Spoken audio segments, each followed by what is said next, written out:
Corona ভাইৰাসৰ নিয়ম অমান্যকাৰীৰ বিৰুদ্ধে কঠোৰ হ'ব প্ৰশাসন। কোভিড-19 প্ৰটকল উলংঘাকাৰীৰ বিৰুদ্ধে কঠোৰ ব্যৱস্থা গ্ৰহণৰ নিৰ্দেশ মুখ্যমন্ত্ৰী সৰ্বানন্দ সোণোৱালৰ। জিলা উপায়ুক্ত আৰু ক্ষতিগ্ৰস্তসকলৰ নিৰ্দেশনা মুখ্যমন্ত্ৰীৰ। মহানগৰীৰ 31টা ৱাৰ্ডত অচিৰেই স্থাপন কৰা হ'ব সোৱাব সংগ্ৰহ কেন্দ্ৰ। কৰোনাৰ শেহতীয়া পৰিস্থিতিক লৈ মুখ্যমন্ত্ৰীৰ পৰ্যালোচনা বৈঠক অনুষ্ঠিত হয়। জনতা ভৱনত স্বাস্থ্যমন্ত্ৰীৰে মুখ্যমন্ত্ৰীৰ এক বৈঠক অনুষ্ঠিত হয় কালি সন্ধিয়া 6 বজাত। এই বৈঠকত উপস্থিত আছিল মুখ্য সচিব আৰক্ষী সঞ্চালক প্ৰধান। বৈঠকত উপস্থিত আছিল ৰাজ্যিক স্বাস্থ্যমন্ত্ৰী পীযুষ হাজৰিকা, মুখ্যমন্ত্ৰীৰ প্ৰধান সচিব। বৈঠকত উপস্থিত আছিল কামৰূপ মহানগৰ জিলাৰ উপায়ুক্ত বিশ্বজিৎ পেগু।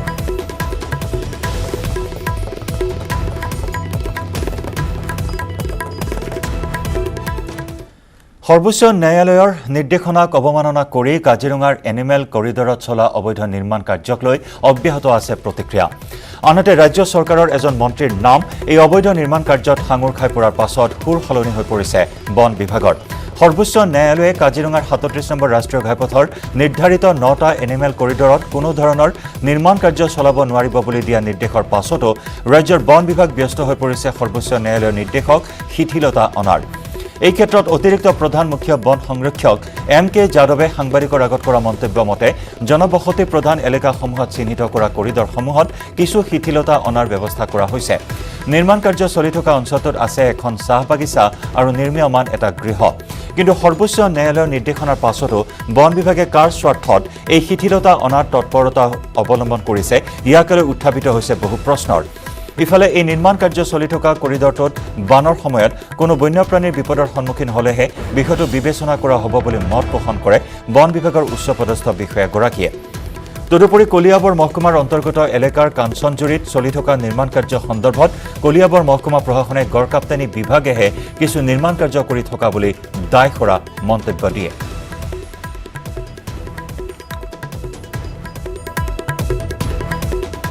যিটো কথা মানে উল্লেখ কৰা হৈছে সেই জেগাটোত এটা ঘৰ আছিল, আগৰ পৰা আছে ঘৰটো, কিন্তু তাত এতিয়া আপোনালোকেও কৈছে বা বেলেগেও কৈছে তাত কিছুমান ৰিন'ভেশ্যনৰ কাম চলি আছে, সেইখিনি আমি চাইছোঁ। আৰু PWDয়ে তাত এটা ড্ৰেইনৰ কাম কৰি আছে, মানে বিল্ডিংটো ঠিক তলতে। ইয়াৰ উপৰি বাগানৰ কাষে কাষে পেভাৰ্ছ ব্লক মানে ইটা দি পেলাই এটা ফুটপাথ জাতীয় কনষ্ট্ৰাকশ্যন কৰি থকা যেন দেখিছিলোঁ আমি। পৰৱৰ্তী পৰ্যায়ত আমাৰ বিভাগৰ ফালৰ পৰা নিৰ্দেশনা দিয়া হৈছে ইয়াৰ ওপৰত এনকুৱাৰী কৰিবলৈ বা দৰকাৰ হ'লে নটিচ আদি পঠাবলৈ। সেইখিনি কাৰ্য ইতিমধ্যে কৰা হৈছে।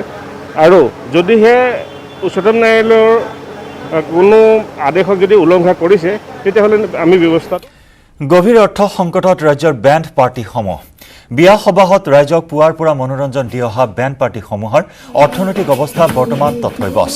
লকডাউনৰ বাবে বন্ধ বিবাহৰ লগতে সকলো ধৰ্মীয় কাৰ্যসূচী, যাৰ বাবে এতিয়া পানীত হাঁহ নচৰা অৱস্থা হৈছে বেণ্ড পাৰ্টিসমূহৰ সদস্যসকলৰ।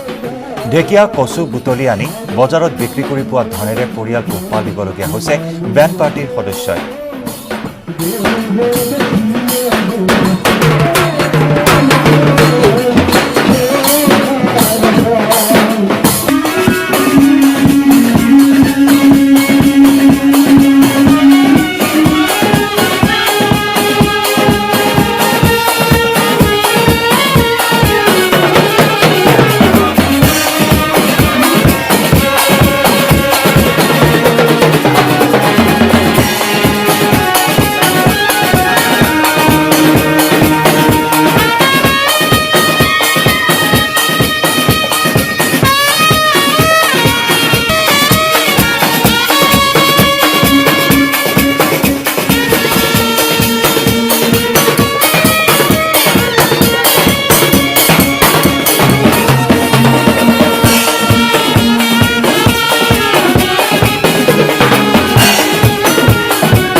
এতিয়া আমাৰ হাহাকাৰ লাগিছে অভাৱৰ কাৰণত বিয়া আজি 2 মাহে খেদিব পৰা নাই। মোদী ডাঙৰীয়াক বা আৰু হিমন্ত শৰ্মাক আমি অলপ অনুৰোধ কৰিছোঁ যে আমাক অলপ সহায় দিয়ে। যিটো চৰকাৰে ঘোষণা কৰিছিল যে শিল্পী বা কলাকুশলীসকলক আৰ্থিক সাহায্য আগবঢ়োৱা হ'ব, পাইছেনে নাই আপুনি? নাই নাই, পোৱা নাই। বৰ্তমানলৈ পোৱা নাই। আপোনাৰ এনে কিমানটা বেণ্ড পাৰ্টি আছে? মোৰ এনে 25 জন আছে। কেইটা সেট আছে বেণ্ড পাৰ্টি? মোৰ 2টা আছে। দুটা মিলি 25 জন। হয়, আমাৰ জীৱিকাৰ উপায় এইটোৱে, বা গান বাজানা এইটোৱে আমি কৰি থাকোঁ। বেণ্ড পাৰ্টি বজাওঁ আৰু কিবা কিবি অনুষ্ঠানতো আমি যাওঁ, বিশেষ বেলেগ বেলেগ ধৰণৰ অনুষ্ঠানত। এই বহাগ মাহত প্ৰায় 21-22খন বিয়া আছিল, ঠিক জেঠতো ঠিক 9-10খন বিয়া আছিল তেনেকুৱাকৈ। গতিকে তাৰমানে এনেকুৱা এটা অভাৱ, যদি এটকীয়া চাউলটো নাপালে হয় হয়তো আৰু কিবা বেলেগ সমস্যাই হ'ল হয়।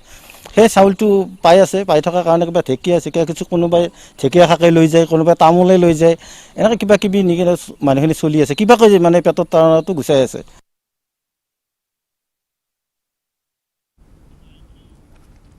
হয়, লকডাউনৰ সময়ছোৱাত এনেদৰে উপাৰ্জনৰ পথ হেৰুৱাইছে বহু লোকে, যাৰ ফলত আৰ্থিক সংকটত ভুগিবলগীয়া হৈছে উপাৰ্জন বন্ধ হোৱা লোকসকলে।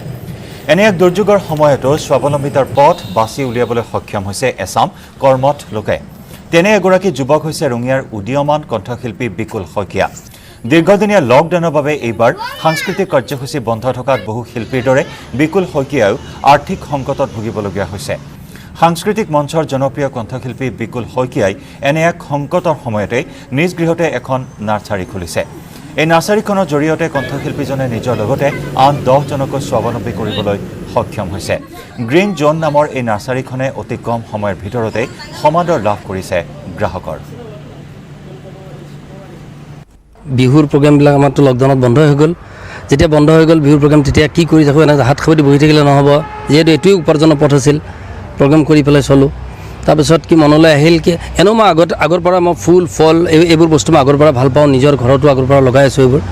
তাৰপিছত মোৰ মনত এইটো আহিল যে মই জাগিৰোড ক'ৰবাৰ পৰা যদি এনেকৈ মানে আনি পেলাই যদি বেচিব পাৰোঁ, আনি পেলাই দেখিলোঁ ৰেছপন্সটো খুব ভাল। তাৰপাছত যে এনেকুৱা হ'ল মানে কি আমাৰ ওচৰ পাজৰৰ কিছুমান নিবনুৱা, মানে লকডাউনৰ টাইমত যি একো কাম কাজ নোহোৱাকৈ কিছুমান ফেমিলি দুখে লাগে চলি আছে, দুখ লগাকৈ, সিহঁতকো আনি পেলাই সিহঁতো আহি পেলাই ইয়াৰ পৰা বস্তু লৈ গৈ সিহঁতে গাঁৱে ভূঞে একদম সোমাই গ'ল, তাতে বেছি আছে। এনেকৈ বহুতকেইটা পৰিয়ালো চলি আছে, ইয়াতে কামো কৰি আছে কিছুমানে মোৰ তাত, এনেকুৱাকৈও চলি আছে। জম্মু কাশ্মীৰৰ পুলৱামাত ভয়ংকৰ সংঘৰ্ষ, নিৰাপত্তাৰক্ষীৰে হোৱা সংঘৰ্ষত নিহত হয় 2 দুৰ্ধৰ্ষ সন্ত্ৰাসবাদী। শ্বহীদ হৈছে এগৰাকী CRPF জোৱান। বন্দুজ গাঁৱত আৰক্ষী CRPF তথা ৰাষ্ট্ৰীয় ৰাইফলছে সন্ত্ৰাসবাদীৰ বিৰুদ্ধে চলাইছিল যুটীয়া অভিযান। পুৱা প্ৰায় 5:30 বজাৰ পৰা হোৱা সংঘৰ্ষত প্ৰাণ হেৰুৱাবলগীয়া হয় CRPFৰ জোৱানগৰাকীয়ে। শ্বহীদলৈ শ্ৰদ্ধাঞ্জলি জনাই কাশ্মীৰ আৰক্ষীয়ে টুইটযোগে সদৰি কৰিছে এই কথা। জম্মু কাশ্মীৰৰ পুলৱামাত পুনৰ ভয়ংকৰ সংঘৰ্ষ, নিৰাপত্তাৰক্ষী আৰু সন্ত্ৰাসবাদীৰ। নিৰাপত্তাৰক্ষীৰে হোৱা সংঘৰ্ষত নিহত হয় 2 দুৰ্ধৰ্ষ সন্ত্ৰাসবাদী। শ্বহীদ হৈছে এগৰাকী CRPF জোৱান। বান্দুজু গাঁৱত আৰক্ষী, CRPF তথা ৰাষ্ট্ৰীয় ৰাইফলছে সন্ত্ৰাসবাদীৰ বিৰুদ্ধে চলাইছিল যুটীয়া অভিযান। পুলৱামাত সন্ত্ৰাসবাদ বিৰোধী অভিযান অব্যাহত আছে। এই অভিযান কালতে নিৰাপত্তাৰক্ষী আৰু সন্ত্ৰাসবাদীৰ মাজত হয় প্ৰচণ্ড সংঘৰ্ষ। পুৱা প্ৰায় 5:30 বজাৰ পৰা হোৱা এই সংঘৰ্ষত প্ৰাণ হেৰুৱাবলগীয়া হয় CRPFৰ জোৱানগৰাকীয়ে। শ্বহীদলৈ শ্ৰদ্ধাঞ্জলি জনাই কাশ্মীৰ আৰক্ষীয়ে টুইটযোগে প্ৰকাশ কৰিছে এই কথা।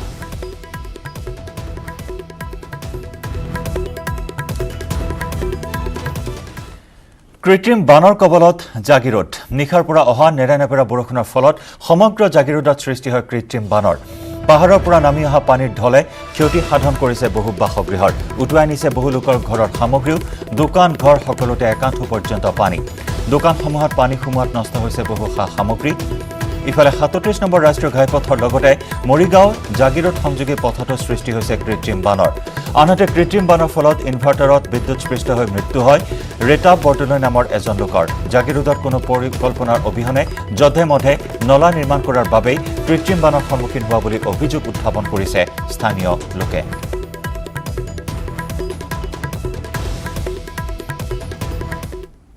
যি বৰষুণ হৈছে, এই বৰষুণৰ ফলত মানে ইমান বেছিকৈ পানী আহিছে, আমাৰ গোটেই জাগিৰোডত লগভগ ক'ব গ'লে 60% 70% মানুহৰ ঘৰত প্লাছ লগতে মানুহৰ দোকানত ইমান বেয়াকৈ পানী সোমাইছে। কিছুমান দোকানটো পূৰা পানীৰ তলতে আছে, কিছুমান ঘৰ পূৰা পানীৰ তলত আছে, কিছুমান আধা পানীৰ তলত আছে, কিছুমান মানুহৰ ঘৰৰ চকীৰ ওপৰত পানী উঠিছে। নতুনকৈ ডাঙৰটো বনাইছে, বহল কৰা নাই। এনে উঠি ডাঙৰটো মজবুত কৰিছে, কিন্তু ডাঙৰটোৰ বহল হোৱা নাই, দীঘল হোৱা নাই। অলপ পানী হ'লেও পানী সোমাই যায়। কনষ্ট্ৰাকশ্যনৰ কামটোৰ কাৰণে ড্ৰেইনটো বনাওঁতে পূৰা ড্ৰেইনটো বন্ধ হৈ আছে, এটা পানীও নাযায়। সিহঁতে ব্লক কৰি কৰি কাম কৰাৰ কাৰণে আমাৰ এই পানীটো হৈছে।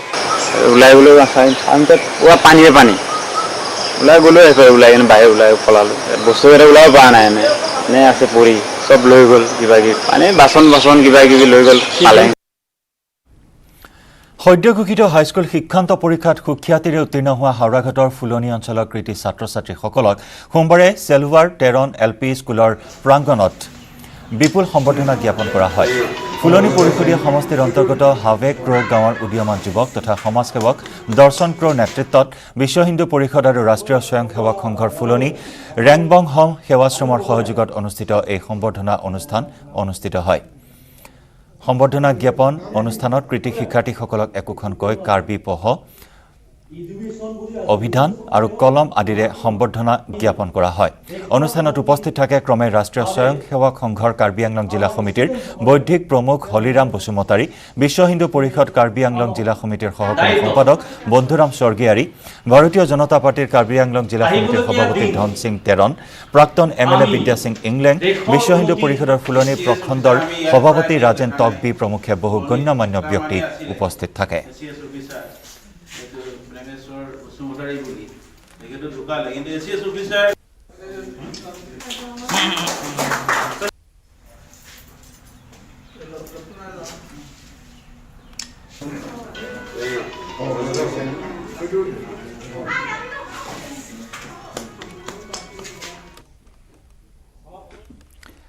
গুৱাহাটী মহানগৰীত থকা সৰ্বমুঠ 19খন পাহাৰৰ একাধিক পাহাৰ ভূমিস্খলন প্ৰৱণ এলেকা হিচাপে চিহ্নিত কৰিছে জিলা প্ৰশাসনে।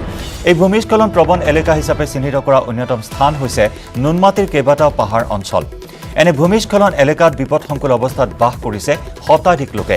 যিকোনো মুহূৰ্ততে এই স্থানসমূহত ধাৰাবাহিক বৃষ্টিপাতৰ ফলত সংঘটিত হ'ব পাৰে ভূমিস্খলনৰ ঘটনা।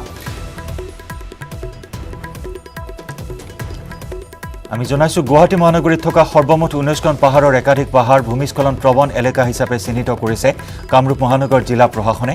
এই ভূমিস্খলন প্ৰৱণ এলেকা হিচাপে চিহ্নিত কৰা হৈছে কেইবাটাও স্থান, তাৰ ভিতৰত অন্যতম হৈছে নুনমাটিৰ কেইবাটাও পাহাৰ অঞ্চল।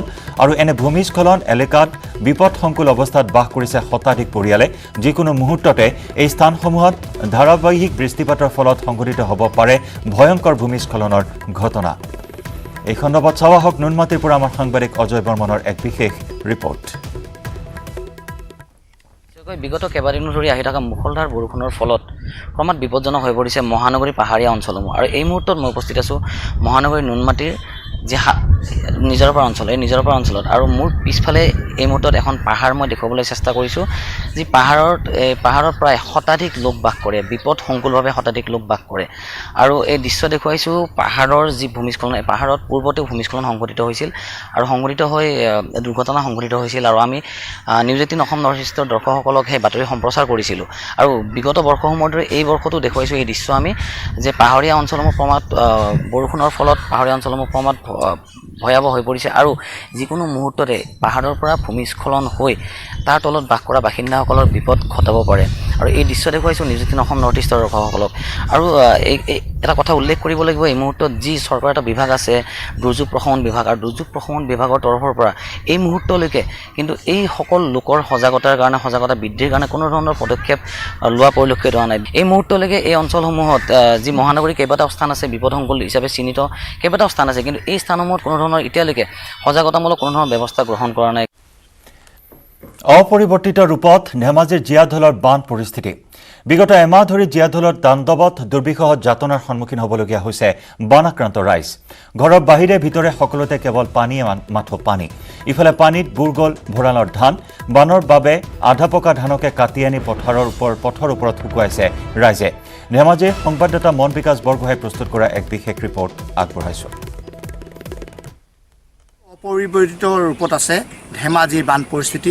জীয়াঢল নদীয়ে এক প্ৰকাৰ অবৰ্ণনীয় পৰিৱেশৰ সৃষ্টি কৰিছে জীয়াঢলৰ পশ্চিম ধেমাজিৰ অঞ্চলত। আৰু এই মুহূৰ্তত আমি উপস্থিত আছোঁ জীয়াঢলৰ চেঁচাহৰ গাঁৱত। আৰু চেঁচাহৰ গৰৈমাৰী অঞ্চলত এতিয়া দেখা গৈছে যে ঘৰৰ ভিতৰত একাঠু পৰ্যন্ত পানী হৈছে। গৰু, ম'হ, ছাগলী, গাহৰি সকলো একাকাৰ একেলগে থাকিবলগীয়া এটা অৱস্থা হৈছে আৰু এই মুহূৰ্তত এগৰাকী ইয়াৰ স্থানীয় ব্যক্তিৰ পৰা জানিব বিচাৰিম যোৱা কেইবাটা দিন ধৰি আপোনালোকে কেইদিন হ'ল আৰু বানপানী ইয়াতে আপোনালোকৰ ঘৰত বৰ্তমান কি অৱস্থা প্ৰায় এমাহে হ'ল আমাৰ এই বানপানী হৈ থকা প্ৰথম কেইদিন অলপ কমকৈ হৈছিলে কিন্তু এমাহমানৰ এতিয়া এমাহ প্ৰায় বহাগৰ 7-8 তাৰিখমানত প্ৰথম পানীটো আহিছে তাৰপিছতে পানী অলপ কম আছিলে আমি ভাবিছিলোঁ খেতি কৰিব পাৰিম নেকি কিন্তু এতিয়া প্ৰায় এমাহৰ পৰা আমাৰ এনেকুৱা ধৰণৰ অৱস্থাটো আপোনালোকে দেখিছেই সকলোবিলাক ঘৰৰ অৱস্থাটো অৱৰ্ণনীয় বৰ্ণনা দিব নোৱাৰি তাৰমানে এইবিলাক কোনোবা জনপ্ৰতিনিধি আহিছে জনপ্ৰতিনিধি এতিয়ালৈকে অহা নাই বিধায়ক সাংসদ আৰু বিধায়ক লগ পোৱা নাই মই জিলা প্ৰশাসনৰ কোনোবা আহিছিলে জিলা প্ৰশাসনৰ চিও বাইদেউ আহিছিলে দুদিন আহিছিলে এদিন আহিলে সেইদিনাখন গুচি গ'লে পানী নাই হোৱা বুলি ক'লে তেতিয়া আমাৰ তাত পানী আছে কিন্তু পিছৰ দিনাখন আহি পানী হ'ল বুলি তাৰ পিছদিনাখনে ৰিলিফটো আমাক দিছে সেইদিনাই দিয়ে আৰু তাৰপৰা দিয়া নাই যোৱা এটা মাহৰ ভিতৰত ৰিলিফ এবাৰে এতিয়া এই শেহতীয়াকৈ যোৱা দুটা দিনত পাইছেনে নাই পোৱা অতিকৈ গুৰুত্বপূৰ্ণ বিষয় যে এইসমূহ অঞ্চলত যিহেতু গৰু গাহৰি মহ একেলগতে মানুহ সহবাস কৰিবলগীয়া হৈছে আৰু এই মুহূৰ্ততে কেমেৰা সহযোগীয়ে দেখাইছে যে মানে এনে সময়ত ধান আচলতে আধা পকা অৱস্থাতে তেওঁলোকে কাটি আনিছিল আৰু এতিয়া ৰাজপথত এনেধৰণে শুকাবলগীয়া হৈছে আৰু যিহেতু ভঁৰালৰ গুটি ধান তেওঁলোকে ৰাখিবলগীয়া পাৰিলেহেঁতেন কিন্তু এইসমূহ ধান এতিয়া নষ্ট হৈ যোৱাৰ উপক্ৰম হৈছে সমান্তৰালকৈ কৰোণা মহামাৰীয়ে যিধৰণে বিভীষিকা সৃষ্টি কৰিছে বানপানীও কিন্তু ইয়াত বিভীষিকা আৰম্ভ কৰিছে কিন্তু এইসমূহৰ প্ৰতি কাণ সাৰ নাই জিলা প্ৰশাসন বা জনপ্ৰতিনিধি আপোনালোকৰ ঘৰত এতিয়া কেনেকুৱা ধৰণৰ এটা অৱস্থা কওকচোন ঘৰতে পানী বহুত হৈছে ইয়াতো হৈছে আৰু ভিতৰত চাং পাতি আছোঁ খোৱা বোৱা কেনেকৈ কৰিছে খোৱা বোৱা গেছতে বনাই পিনে খাওঁ চাঙৰ ওপৰতে সেনেকৈ খাওঁ আৰু সাহায্য কিবা সাহায্য ৰিলিফ এবাৰ দিছিলেহি হয় চাউল কেইটামান দালি তাৰপিছত নিমখ এপেটি দিছিলে 3 ঘৰ ভিতৰত এনেকৈ এবাৰহে দিছিলে এই যোৱা 4টা দিনৰ ভিতৰত বানপানী যেতিয়া হৈছে দিছিলে নাই এতিয়া দিয়াহি নাই আৰু ৰাইজৰ অৱস্থা কেনেকুৱা ৰাইজৰ এয়া দেখিছে নহয় চবে বানতে ডুব গৈ আছে বুলি কওঁতে এই ৰাস্তা পদূলিবোৰ খলাবমা হৈ গৈছে পানী খান্দি নিছে হয় সমগ্ৰ অঞ্চলটো বিশেষকৈ পশ্চিম ধেমাজি আৰু জীয়াঢলৰ এই অঞ্চলটো এতিয়া জীয়াঢলে যিহেতু আচলতে ত্ৰাহি মধুসূদন কঢ়াইছে এই হল লোকক আৰু মই পুনৰবাৰ কেমেৰা সহযোগী দেখাব অনুৰোধ কৰিছোঁ এনেধৰণে কিন্তু পথাৰৰ পৰা তেওঁলোকে আধা পকা অৱস্থাতে ধান কাটি আনিবলগীয়া এটা অবৰ্ণনীয় পৰিৱেশৰ সৃষ্টি হৈছে এই সকল লোকৰ মাজত যিহেতু তেওঁলোকে বছৰটোৰ বাবে ধান তেওঁলোকে খেতি কৰে কিন্তু খেতি কৰিলেও কিন্তু এই তেওঁলোকে যিধৰণৰ তেওঁলোকৰ ভঁৰালত ধান জমা ৰাখিব লাগে তেনেধৰণৰ এইবাৰ সেই পৰিস্থিতি নহ'ব যিহেতু তেওঁলোকৰ ইতিমধ্যে পথাৰত পানীয়ে বুৰাই পেলাইছে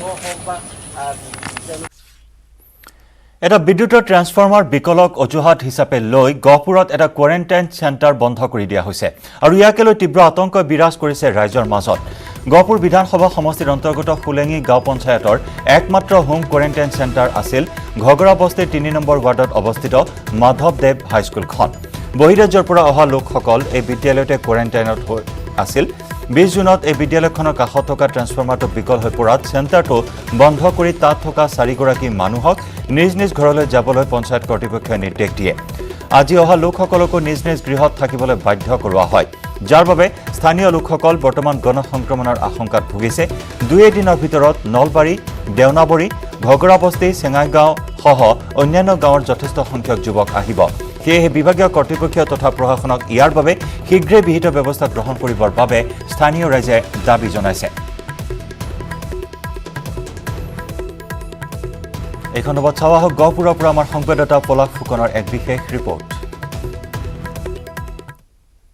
অন্তৰ্গত একমাত্ৰ কোৱাৰেণ্টাইন শিবিৰ মাধৱদেৱ হাইস্কুল আৰু এই মাধৱদেৱ হাইস্কুলত যথেষ্ট সংখ্যক যুৱক কোৱাৰেণ্টাইন হৈ আছিলে আৰু যিহেতু বিদ্যুতৰ যি ট্ৰেন্সফৰ্মাৰ যোৱা ৰাতি বিকল হৈ পৰিল তাৰ ফলত কোৱাৰেণ্টাইন হৈ থকা যুৱকসকল ঘৰলৈ গুচি যাবলগীয়া হ'ল আচলতে তেওঁলোকক ঘৰলৈ কোনে পঠালে আমি সবিশেষ জানিম স্থানীয় লোক আছে মোৰ সৈতে স্থানীয় লোকসকল ইয়াত উপস্থিত আছে দেখাইছোঁ কেমেৰাত আচলতে ক'ব লাগিব যিহেতু গুৰুত্বপূৰ্ণ কথা যি সময়ত গণসংক্ৰমণৰ আশংকা কৰিছে সমগ্ৰ ৰাজ্যবাসীয়ে তেনে সময়তে কিন্তু এই চেণ্টাৰৰ পৰা কোৱাৰেণ্টাইন সম্পূৰ্ণ নোহোৱাকৈ ঘৰলৈ উভতি যাবলগীয়া হোৱা ঘটনাই আচলতে এক প্ৰকাৰ তীব্ৰ আতংকৰ সৃষ্টি কৰিছে স্থানীয় লোকসকলৰ মাজত কওকচোন দাদা কি হৈছে আমি জানিব পৰা মতে ইয়াত থকা যুৱকসকলক ঘৰলৈ পঠাই দিয়া হৈছে একমাত্ৰ অজুহাতটো হ'ল যে কাষত থকা ট্ৰেন্সফৰ্মাৰটো বেয়া হৈ গৈছে আৰু আমি যেতিয়া আচলতে কথাটো গম পোৱা নাছিলোঁ আমি গম পালোঁ যোৱাকালি মোৰ ঘৰৰ কাষৰ ল'ৰাজন আহিলে মই তাক যেতিয়া সুধিলোঁ তই স্কুললৈ কিয় নগৈ ঘৰলৈ আহিলি তেতিয়া যুৱকজনে মোক ক'লে যে স্কুলত এতিয়া কোনো নাই কাৰণ কিয় নাই বোলে স্কুলত এতিয়া ট্ৰেন্সফৰ্মাৰটো বেয়া হোৱাৰ কাৰণে লাইট নোহোৱাৰ কাৰণে তাত পানীৰ ব্যৱস্থা নাই গতিকে মই তাত কেনেকৈ থাকিম উভতাই আমাকে ধমকি দিয়া নিচিনা কৰিছে তেতিয়া মই ক'লোঁ এইটো কিয় কথাটো পঞ্চায়তক জনোৱা নাই নেকি লগে লগে মই পঞ্চায়ত সভাপতিলৈ ফোন কৰিলোঁ পঞ্চায়ত সভাপতি ক'লে নহয় কাষত থকা ট্ৰেন্সফৰ্মাৰটো বেয়া হৈ গৈছে, ট্ৰেন্সফৰ্মাৰটো বেয়া হোৱাৰ কাৰণে আমি মানে তাত মানুহ ৰাখিব পৰা নাই। তেতিয়া মই তেওঁক ক'লোঁ আপোনালোকে যোগাযোগ কৰা নাই নেকি ডিপাৰ্টমেণ্টক? তেখেতে কৈছে নহয় বোলে ওচৰৰ মানুহখিনিয়ে মানে বহুত লাইটৰ বিল দিবলৈ বাকী আছে, গতিকে তেওঁলোকে ট্ৰেন্সফৰ্মাৰটো নিদিয়ে খাদ্যহতে। এইটো অতি দুখজনক কথা, কাৰণ লাইটৰ বিল নিদিয়াৰ অজুহাতত যদি এখন আমাৰ পঞ্চায়তৰ একমাত্ৰ কোৱাৰেণ্টাইন চেণ্টাৰটো সেইখনেই মাৰাঠী হাইস্কুল, গতিকে পঞ্চায়তৰ ভিতৰত একমাত্ৰ কোৱাৰেণ্টাইন চেণ্টাৰটোৱে যদি ট্ৰেন্সফৰ্মাৰ নোহোৱাৰ কাৰণে যদি বন্ধ ৰাখিবলগীয়া হয়, তাতকৈ আৰু দুখৰ কথা কি হ'ব পাৰে? এতিয়া আচল সমস্যাটো হৈছে যিসকল যুৱক এতিয়া ঘৰত আছে বৰ্তমান, তেওঁলোকে কিন্তু গাঁৱলীয়া অৱস্থাত গাঁৱলীয়া পৰিৱেশত কোনেও হোম কোৱাৰেণ্টাইনটো ক্লিয়াৰ কৰিব নোৱাৰিব, কাৰণ তেওঁলোকৰ সৰু সৰু ল'ৰা ছোৱালী আছে, তেওঁলোক বাটলৈ ওলায়, ৰাস্তালৈ ওলায়, সেইকাৰণে আমি আতংকিত হৈ গৈছোঁ। গতিকে আমি অতি সোনকালে এই ব্যৱস্থাটো দূৰ কৰি ইয়াত ট্ৰেন্সফৰ্মাৰ এটা দিয়াৰ ব্যৱস্থা কৰিবৰ বাবে আমি অনুৰোধ জনাইছোঁ। ধন্যবাদ জনাইছোঁ। মোৰ সৈতে আৰু এগৰাকী স্থানীয় ব্যক্তি আছে, দাদা কওকচোন।